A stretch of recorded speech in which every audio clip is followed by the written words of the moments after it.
Dans Photoshop, vous avez sans doute déjà vu la fonctionnalité Generative Fill. Elle permet de sélectionner une zone dans votre image pour y rajouter un élément. Par exemple, sur cette image, si je veux rajouter un trou, j'ai juste à faire une sélection et lui mettre un prompt. Et lui voilà, il va me générer un trou. Et ensuite, je vais pouvoir un petit peu rajouter des éléments en fonction de mes goûts. Mais on va pouvoir aussi étendre le ratio d'une image, soit dans la hauteur ou dans la largeur. Mais ça, vous le savez déjà, c'est de l'histoire ancienne. C'est super pratique et ça ouvre pas mal de possibilités. Et ça a été une intelligence artificielle qui a été beaucoup plus acceptée aux yeux de tous parce qu'on se base sur quelque chose qui existe déjà, une photo. À l'inverse, avec Midjourney, on tapait juste une phrase et bam, on obtenait une image. On prenait ce que l'IA nous donnait. On n'avait absolument aucun contrôle. C'était plutôt une curiosité technologique plus qu'autre chose. Mais avec la sortie de Midjourney 6.1 et leur tout nouveau système d'éditeur, ça change complètement la donne. Maintenant, on peut aller beaucoup plus loin et franchement, eh bien, c'est bluffant. Déjà, commençons par la personnalisation dans Midjourney. Comme je vous l'ai dit, avant, on recevait ce que l'IA nous donnait, c'est tout. On se contentait de dire ah, c'est pas mal, c'est pas mal.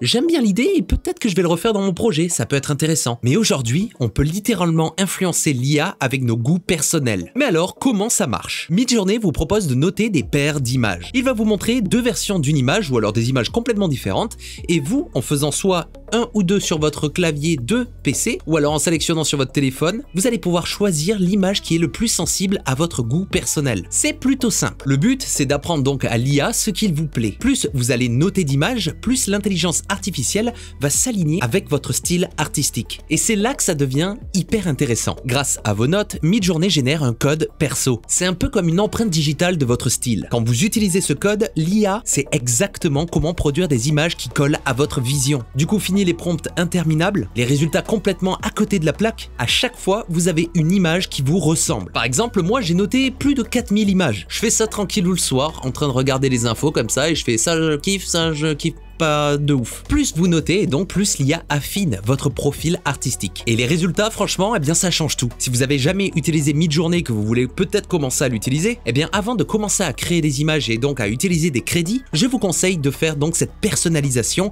de Midjourney. Comme ça, vous allez avoir des images encore plus précises. Et en plus, Midjourney, ils sont sympas parce que lorsque vous notez des images, vous obtenez des heures en plus de génération d'images rapide. Et pour vous montrer la différence, eh bien regardez ça. Je vais demander à Midjourney de me générer un vieil homme assis dans un diner américain. Voici le résultat sans la personnalisation. Inutile de vous dire que c'est très aléatoire et je trouve ça pas très beau par rapport à moi ce que j'aurais fait par exemple. Et maintenant, avec ma personnalisation activée, vous voyez, c'est complètement le jour et la nuit. L'image est beaucoup plus proche de mon style et de ce que j'avais en tête. Même chose avec un exemple encore plus visuel. Je vais demander un fantôme dans une maison hantée avec de la brume. Sans personnalisation, eh bien voici le résultat et c'est sympa mais c'est pas dingue. Et avec, eh bien regardez-moi ça.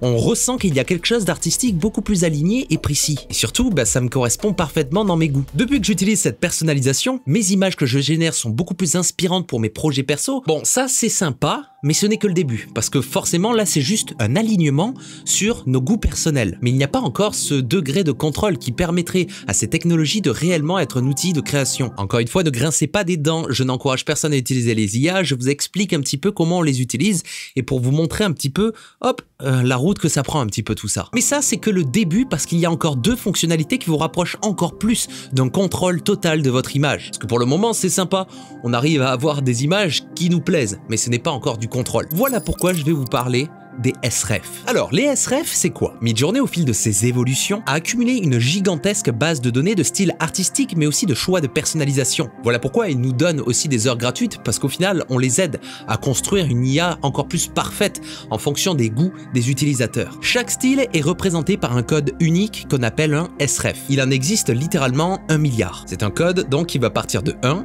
à 1 milliard. Ces codes permettent d'appliquer un style précis à vos images. Et le plus intéressant, c'est que vous pouvez mixer les SREF avec votre personnalisation. Ça veut dire que parmi ces 1 milliard de résultats, eh bien, si vous l'additionnez avec votre code personnalisation, vous allez avoir vraiment quelque chose d'unique en fonction de vos goûts personnels. Et donc, résultat de tout ça, eh bien, des images parfaitement adaptées à vos goûts, mais avec un style artistique bien défini. C'est génial pour expérimenter des choses ou pour avoir une cohérence tout au fil d'un projet ou des images différentes. Et pour tester un SREF? Eh bien c'est très simple. Par exemple, je veux créer une image avec une plaine, des moutons, un pommier et un ciel sombre avec une percée de lumière au milieu qui illumine un petit peu la scène. J'ajoute mon prompt et la commande --SREF random. Et là, Midjourney va générer des images, mais avec un SREF aléatoire de 1 à 1 milliard, mais qui reste encore une fois en accord avec mes goûts. Et depuis que j'ai fait cette personnalisation et que j'expérimente avec les SREF, j'ai à chaque fois des résultats magnifique. Et si je trouve un style qui me plaît, eh bien je vais copier le code SREF et je vais pouvoir l'utiliser dans d'autres prompts pour avoir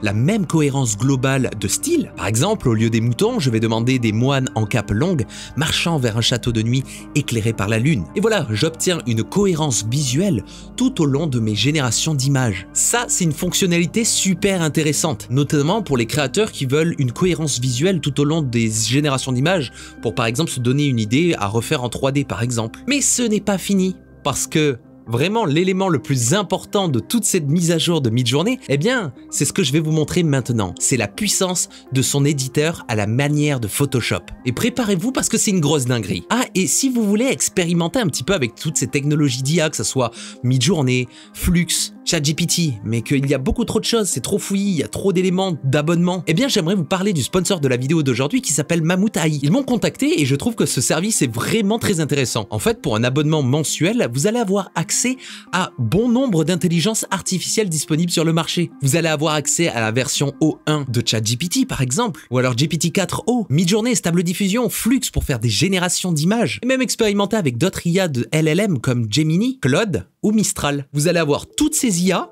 disponibles mensuellement pour 10 € par mois. Donc c'est vraiment génial. Le service est vraiment cool, j'ai pu l'essayer et franchement pour les personnes qui peut-être galèrent à se retrouver parmi tout ça, eh bien là vous avez tout dans un seul et même site. Donc c'est super. Regardez là par exemple, j'ai juste à sélectionner le modèle que je veux comme Flux ou Midjourney et pareil que sur le site, je vais pouvoir mettre un prompt et avoir mes images. C'est génial. Et quand j'ai parlé d'ailleurs de l'idée de cette vidéo avec Midjourney aux développeurs du site, eh bien il m'a répondu que justement eux aussi ils vont intégrer donc cette histoire de génération Midjourney, tout le process que je suis en train de vous présenter là juste à présent. Bref, c'est extrêmement pratique. Donc c'est Mammouth AI, le lien est dans la description, n'hésitez pas à aller le découvrir, c'est super cool. Bon, maintenant parlons de l'éditeur de Midjourney. Avant Midjourney c'était sur un Discord. Inutile de vous dire que ça n'était pas pro du tout, d'accord? Ce n'était pas du tout une interface utilisateur créative. Maintenant on a une interface avec des brushes ou alors des outils de recadrage à la manière de Photoshop.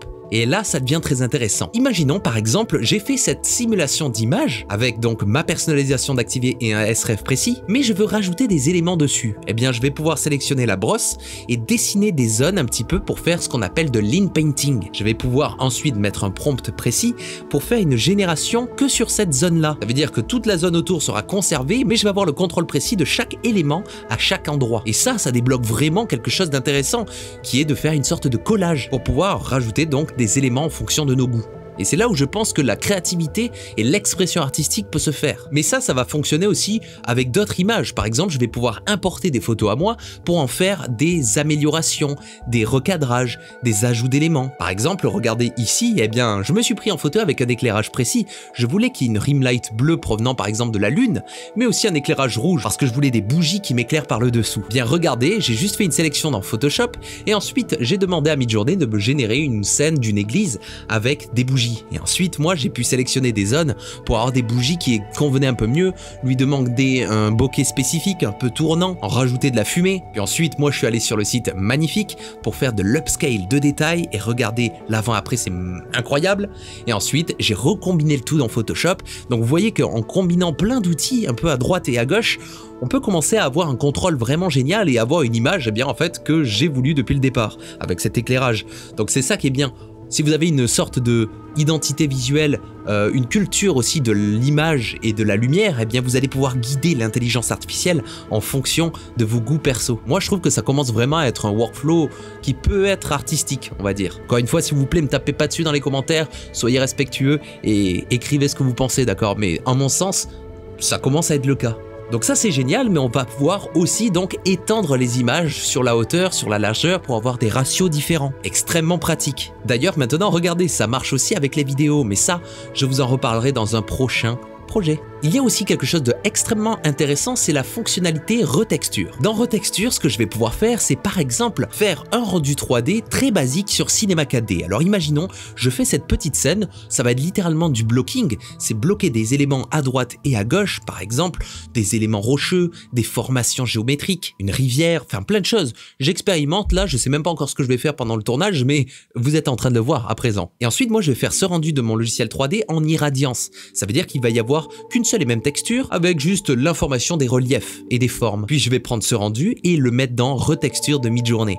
Et là, je vais pouvoir lui mettre donc un prompt de ce que je veux de la scène. Et ensuite, je vais pouvoir par exemple m'amuser avec soit un sref précis, soit avec un sref random pour avoir des propositions que l'IA me fait. Et une fois que je suis content avec un par exemple, eh bien je vais pouvoir donc faire mon workflow que j'ai fait juste précédemment avec mon image où j'ai des bougies là. Voilà, regardez le résultat. C'est magnifique. Moi, je trouve que c'est génial parce que une fois que j'ai mon image que je veux avec cette patte artistique là, eh bien, je vais copier ce sref qui m'appartient, associé donc à ma personnalisation de Midjourney, et je vais pouvoir l'utiliser par exemple pour faire un autre angle de cette même image. Donc, je peux faire un rendu avec la même partie artistique, mais dans des angles différents. Moi, je trouve ça génial. Bref, petit à petit, on peut commencer à construire des choses. Par exemple, j'ai un podcast, si vous voulez aller l'écouter, c'est Synapse d'un gars, j'appuie juste sur enregistrer et je parle pendant une demi-heure, 45 minutes sur des sujets. Le premier épisode, c'était sur YouTube et un petit peu les dessous des créateurs que vous voyez, mais aussi récemment, donc, j'ai parlé de l'intelligence artificielle et de pourquoi je trouvais qu'il y avait une sorte d'hypocrisie au niveau de tout ça. Donc, je vous invite à aller l'écouter. Voilà, et l'image de mon podcast, c'est ça, donc je l'ai fait avec Flux, et j'avais fait une composition avec des textes, etc., et un cerveau, et là je l'ai repassé dans retexture, et donc j'ai pu changer son style pour avoir des trucs différents, et donc à chaque épisode, je vais changer un petit peu comme ça de style graphique. Voilà, c'est marrant. Bref, c'était les nouvelles fonctionnalités de Midjourney, et personnellement, je trouve ça impressionnant, je me suis régalé à expérimenter des choses dessus, et petit à petit, vraiment, on commence à avoir un contrôle sur tout ça, et c'est vrai. C'est vrai que juste mettre un prompt, c'est de la... On est d'accord, on est complètement d'accord sur ça, tout le monde. Parce que moi, maintenant, je fais un peu partie de cette communauté IA, je vois un peu tout le monde qui en font sur X, sur les réseaux, etc. Et qu'on se le dise, de vous à moi, tout le monde fait la même chose.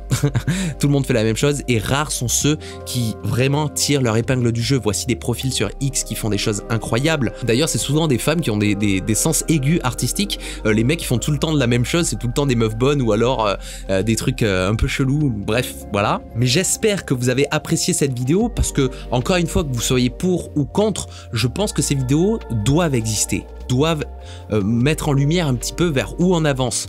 Je vous le rappelle, je ne fais pas que des IA, je fais de la 3D, etc.